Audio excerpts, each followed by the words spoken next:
Hello, and welcome back to Poetry Lockdown. We are at day 292, and we started a new year. This is the first Poetry Lockdown of 2021. Woot, woot. Excited to be with you. Also excited to be bringing back a poet that I featured in November. His name is Tom Andrews. Was just blown away by his collection, The Hemophiliac's Motorcycle. So I ordered this book. It's called Random Symmetries. It's collected works, and a lot of the poems in there were published posthumously. Sadly, he died really young. I think at like age 41 or 42. Um, the last collection of poetry that he wrote, which I do not believe was published in his lifetime, was called The Temptation of Saint Augustine. And you might be thinking, wow, that is an unpromising poetry collection title. You are wrong, my friend. It is really amazing. He re-examines, the revered confession, the author of the Confessions, in this really magnificent way, and focuses on the relationship between Augustine and his concubine, who he lived with for 15 years and then sent away. And so that relationship is central to the book. And he writes what's called a triptych. So he's got kind of these three parts of the collection, focusing on the relationship. Now, the last part of the book is the one that I want to read, and it's really moving. So he sends this woman away. The woman is never named, which I think is really significant and heartbreaking when you read the text. The woman is never named. She's sent away because Monica, Augustine's mother, who is a saint, wants Augustine to, because he's not becoming a Catholic at this point. He's moved to Milan. He's teaching rhetoric, and she wants him to have higher status, and she knows this concubine will hold Augustine back. So she sets up a marriage for Augustine. Obviously, if Augustine's going to get married, he has to leave this woman he's been living with and has a son with as well. And so, being a dutiful son, he sends away this woman who he loves and who loves him. And then shortly thereafter, just a couple of years later, his son, Adeodatus, dies. By this point, by the time that Adeodatus has died, Augustine has become a priest in the Catholic Church. And these last poems of Andrew's books considers Augustine trying to communicate to this woman who is unnamed in the Confessions that their son has died. And you notice the title of this poem is very long. It's because it's the opening of a letter written in very, kind of priesty, official type language. He starts this letter. If you look at the book, there are, I count like 10 different poems where he starts the letter, he tries to write it, and then he can't. And this is the last one of that sequence. So I'll read that one. I recommend the book. Obviously, I'm into it. This is Zach nerding out for you. Okay. With that intro.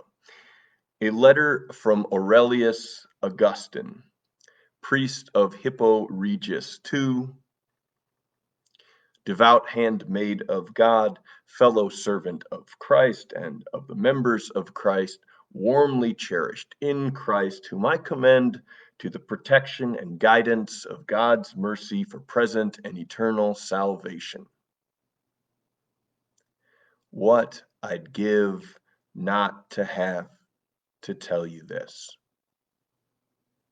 I'd give a level wind working the bunch grass, sunlight gliding across Thagaste, the listening speech of my prayers. The river of God, which is full of water. Adeodatus is dead. Adeodatus is a mound of rapture and black earth.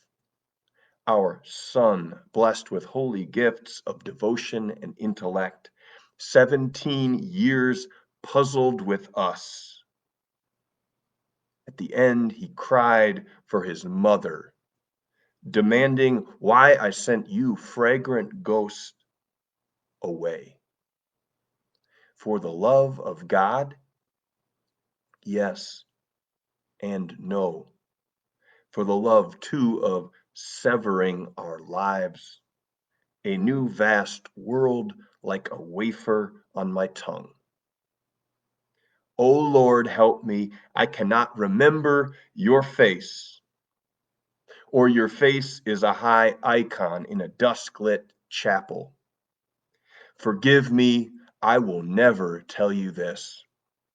You will never know Adeodatus under the grass. You are as far away as the voice I want to speak to you with. That voice is like nothing on earth. Heartbreaker, right? Oh my goodness. This poem just like stopped me in my tracks. And the whole book stopped me in my tracks. And by the way, it's a very, very sexy book. There's a lot of really good bits with Augustine and the unnamed concubine in the first middle part of this book. It's really amazing, erotic book of poems. But I think what moves me the most about this is just its honesty. Um, I've been thinking about this poem for a really long time. Especially in relationship to kind of this idea. Conservatives talk a lot about cancel culture, and some of it we talk about now with books, especially from the classics. And I just thought to myself, boy, it would be a damn shame if the Confessions, because it inscribes really horrible things like this. What Augustine did was really horrible.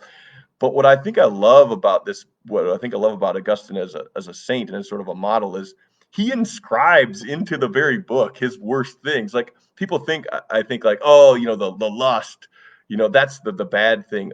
No, like he's false to this woman who loved him. Like that's to me like the horrible thing. And he writes it plainly. He gives you what he did.